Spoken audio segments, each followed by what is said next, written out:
যখন খ্যাতি আর পারফরমেন্সে ক্যারিয়ারের মধ্যগগনে ছিলেন তখনই রাজনীতিকে বেছে নিয়েছিলেন সাকিব আল হাসান।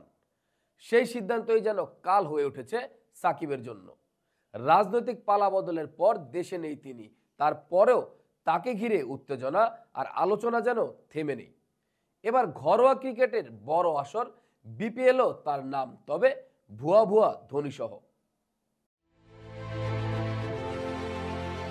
গেল বছরের 5 আগস্ট রাজনৈতিক পট পরিবর্তনের পর বিশ্বসেরা অলরাউন্ডার সাকিব আল হাসান আর দেশে ফেরেননি।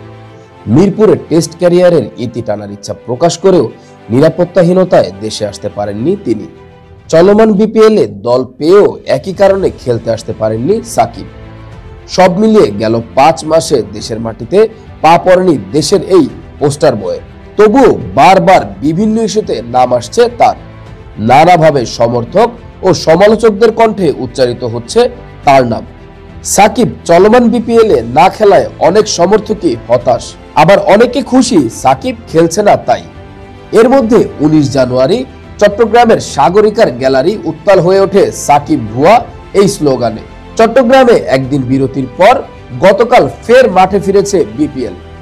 দিনের প্রথম খেলায় মুখোমুখি হয়েছিল স্বাগতিক চিটাগাং কিংস এবং তামিম ইকবালের দল ফরচুন বরিশাল। সেই ম্যাচে হাজির হয়েছিলেন গ্যালারি ভর্তি হাজারো দর্শক। দুই দলেরই সমর্থক ছিল সেখানে। প্রথম ইনিংসে একের পর এক উইকেট তুলে নিয়ে স্বাগতিকদের চাপের মুখে রেখেছিলেন বরিশালের বোলাররা। তাতেই স্বাভাবিকভাবেই গ্যালারিতে থাকা সমর্থকরাও বেশ আনন্দিত ছিলেন। বিভিন্ন স্লোগানের মাধ্যমে দলকে উজ্জীবিত করেছিলেন তারা। কিন্তু হঠাৎই বদলে গেল সমর্থকদের স্লোগান। একদল বলে ওঠে সাকিব, আরেক দল বলে ওঠে ভুয়া। খানিকক্ষণ পর পর গ্যালারির দর্শকরা এমন স্লোগান দিয়েই যাচ্ছিলেন। শুধু বরিশালেরই নয়, সময়ের সঙ্গে এই স্লোগানে গলা মেলাতে দেখা যায় চিটাগাং সমর্থকদেরও। এবারের বিপিএল এর প্লেয়ার ড্রাফটের আগে সরাসরি চুক্তিতে সাকিব আল হাসানকে দলে টেনেছিলেন চিটাগাং কিংস। সবকিছু স্বাভাবিক থাকলে এই দলের হয়ে মাঠ মাতাতেন তিনি। কিন্তু বিধিবাম আওয়ামী লীগের পতনের পর সেই দলের একজন সংসদ সদস্য হিসেবে সাকিব হয়েছেন জনগণের ক্ষোভের অংশ। রাজনীতি বাদে খেলার মাঠেও গেল কয়েক মাস ধরে সাকিবের সময়টি ভালো যাচ্ছে না।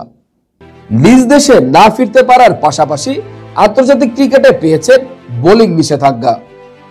তাতে আসন্ন চ্যাম্পিয়ন্স ট্রফির দলে জায়গা হারিয়েছেন তিনি। আর দেশে তো তার নামে হত্যা মামলা রয়েছে। এছাড়া গতকাল আরেকটি মামলায় তার নামে গ্রেফতারি পরোয়ানা জারি করেছে আদালত।